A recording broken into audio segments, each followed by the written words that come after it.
Iya.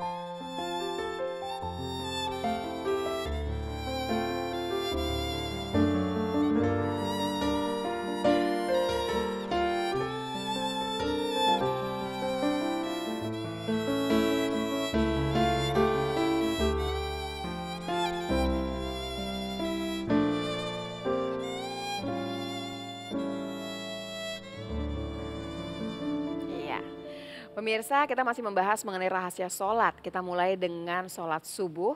Habib Nabil Al-Musawa yang akan menjelaskan. Tadi kan Habib sudah menjelaskan bagaimana kemudian Nabi Adam memulai yang namanya sholat subuh itu. Dari rasa syukurnya melihat yang tadinya gelap, jadi kemudian mulai terang. Nah, pertanyaan selanjutnya, apa yang kita dapatkan? Kita sudah mengerti kan mengenai gelap dan terang kalau kita nih ya, selain menunaikan kewajiban. Betul, betul. Iya, jadi bismillahirrahmanirrahim, Mbak Lula yang saya hormati dan juga seluruh pemirsa TV One yang saya cintai. Saya pertama mungkin akan menjelaskan dari sisi syariahnya dulu, Iya. Mbak Lula. Bahwa kita mengetahui waktu pagi itu adalah waktu yang paling baik di mana kandungan oksigen sedang bagus-bagusnya. Betul. Kemudian dalam keadaan suasana alam itu sedang bersih luar biasa. Yang namanya polusi segala macam itu sudah naik pada saat siang hari dan sebagainya, tapi pada saat subuh itu sedang baik-baiknya. Nah, kemudian yang berikutnya orang baru bangun. Gitu ya. Orang baru bangun, yang pertama dia lakukan adalah langsung dia mensucikan dirinya, berwudu, lalu dia menghadap kepada Tuhannya.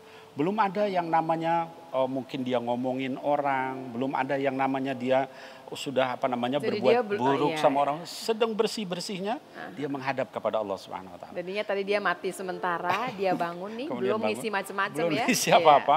Kalau istilah disket itu masih kosong, Aha. kalau istilah memori komputer atau memori HP itu sedang Iya, iya. kosong-kosongnya udah habis di clean up, Iya. ya kemudian langsung kita mi'raj bertemu dengan Allah Subhanahu wa taala. Tapi kan waktu tadi Ustadz mengatakan oksigen lagi bagus-bagusnya. Betul. Sebetulnya pemirsa kalau ditanyakan juga, kapan waktu paling baik untuk kemudian menghafalkan Al-Quran? Betul. Kapan waktu paling baik untuk kemudian kita berpikir dengan cara yang benar dan lurus? Itu adalah waktu setelah subuh. Jadi maksudnya setelah sholat subuh, Betul. itu adalah waktu yang paling baik. Paling baik, betul Iya. sekali Mbak Lula. Nah, jadi sayang sekali kalau kehilangan subuh.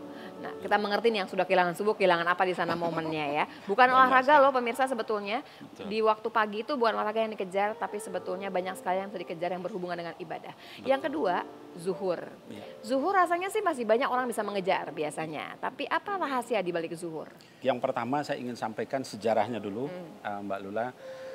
Sejarah yang pertama kali melakukan salat zuhur itu menurut hadis-hadis adalah Nabi Ibrahim alaihissalam. Kenapa? Yaitu pada saat beliau diperintahkan untuk menyembelih putranya Ismail. Ya, itu satu tugas yang sangat berat. Ya, kita ketahui kalau Mbak Lula lihat salah satu nabi yang cobaannya sangat berat itu Nabi Ibrahim. Iya. Setelah kemudian sekian lama akhirnya punya anak, disuruh ditaruh di satu tempat di padang pasir. Iya. Ya. Terus nggak boleh dijenguk. Sampai dia sudah mulai remaja, baru dijenguk, tiba-tiba diperintah Dirubah, dipotong. disembelih. Luar biasa. Itu kalau kita yang menerima Iya, iya. cobaan seperti itu kan luar biasa.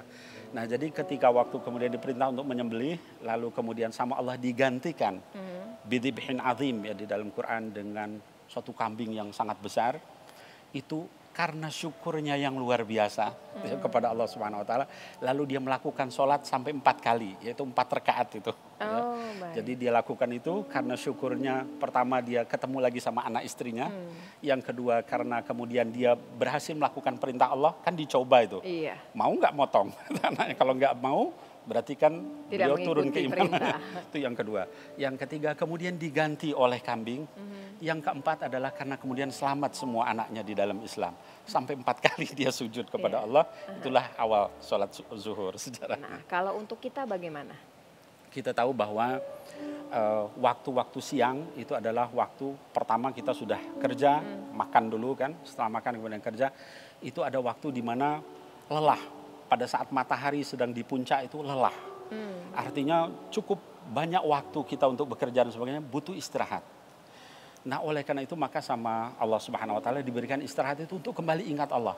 Oke lah, kamu awal bangun tadi sudah ingat Allah, lalu kamu ingat dunia. Macam-macam kamu kerjakan di pasar, ketemu orang, ngurusin segala macam.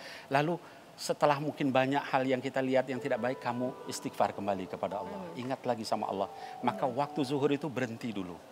Dan kita lihat zuhur itu bertepatan juga waktu untuk lunch. Makan. Jadi fisiknya kita kasih makan, Allah mengingatkan ruhnya akal juga dan dikasih hati makan. kita juga didapat di sana, Betul ya. sekali. Betul Jadi sekali. semua permasalahan yang kita kerjakan dari pagi sampai ketemu zuhur nih, Betul. kita bisa istirahat di sana, Pada saat kita zuhur. bisa ini refreshing ceritanya. Refreshing kalau betul. badan sih gampang tinggal pijet barangkali. Tapi kalau hati sama akal nih yang sebetulnya harus kita kejar Hanya dengan Allah baik. SWT. Nah, itu kalau kita bicara mengenai zuhur. Betul. Kita masih punya asar, maghrib, dan isya. Dan titipan saya tadi dari AB adalah asar. Apa yang hilang waktu asar itu kemudian Baik. banyak ketinggalan gitu ya Baik, Pak baik. Habib ya. Dan pemirsa kita akan bahas lebih jauh lagi mengenai 3 lagi waktu sholat. Sesaat lagi di Butiran Ilmu.